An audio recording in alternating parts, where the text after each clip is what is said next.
Hey guys, welcome to my channel. It's your girl Jazzy. So today I want to talk about cut versus uncut, that's circumcised versus uncircumcised penis. But before I get into that, I want to give you a very quick little history lesson on the practice of circumcision that you may not know. Now, a lot of people associate the practice of circumcision with the Jewish people and the Jewish faith, but it actually goes all the way back to Africa, and it's still practiced today in different parts of Africa by different African tribes. The Egyptians were practicing circumcision, which was then brought to the Middle East and picked up in the Middle East and the Mediterranean. In Roman time, the Romans and the Christians were practicing circumcision. The Greeks thought it was strange and they thought a man would be naked without his skin.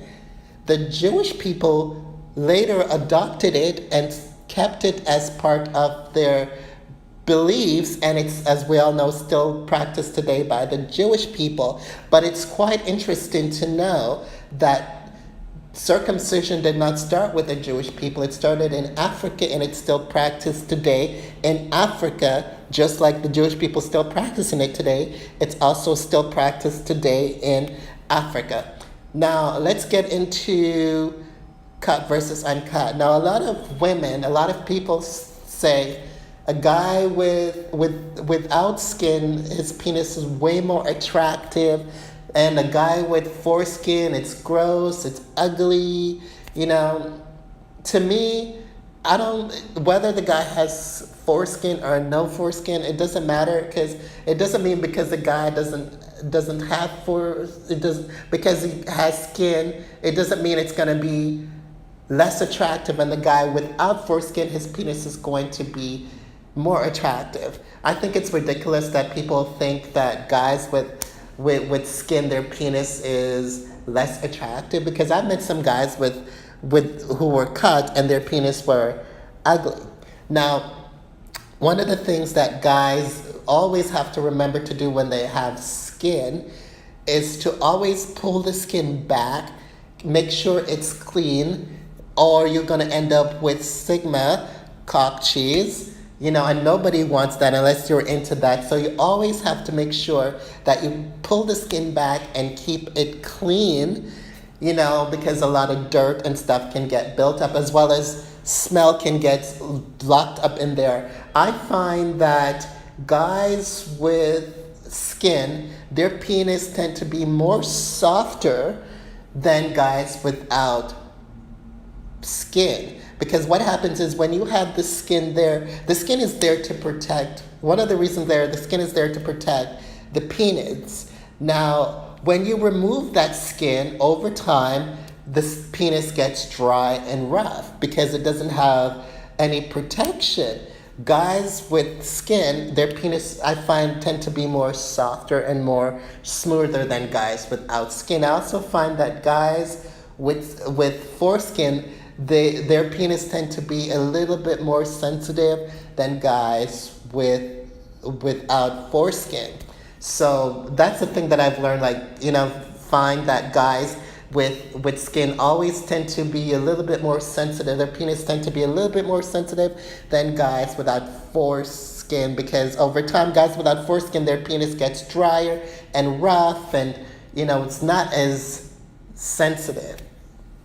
So that's one of the most, I also find that guys with foreskin, what happens too is I find that they get more wet, more pre-cum and stuff than guys without foreskin. So it's quite interesting with that.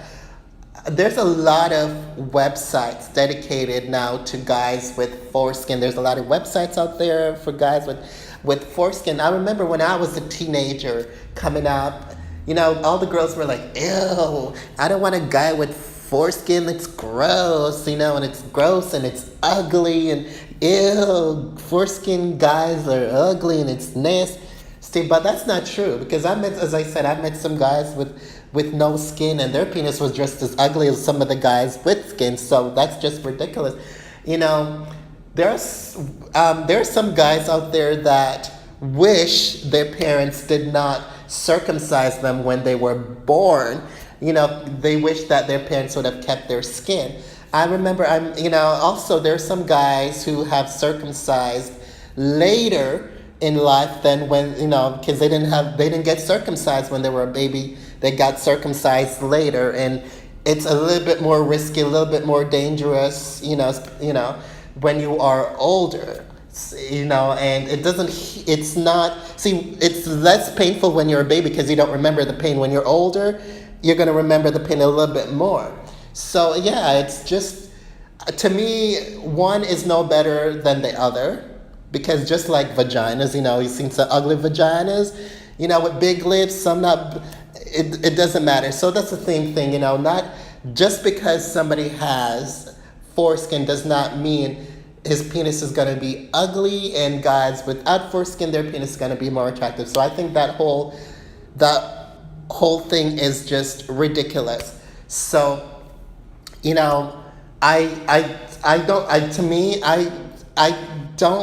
can't say that I prefer one more than the other, because I don't really care if a guy has foreskin or not. Like, to me, it doesn't matter. Maybe to some people it matters, but to me it doesn't matter. I don't prefer one more than the other. I really don't. So that whole thing of cut versus uncut, and some people prefer uncut than cut, or vice versa. It's I don't prefer one more than the other. But I do like the fact that there's so many. The whole foreskin thing now is becoming so popular that you see it on Tumblr all the time now. All this internet, talking about guys with foreskin, and it's becoming popular. As I said, when I was younger, girls didn't want to touch guys with foreskin. They thought it was just gross. But anyway, so that's what I just wanted to talk about today. Thank you so much for listening. Love you. And for the newcomers, please don't forget to subscribe to my channel, like my videos, and I'll talk to you next time. Bye.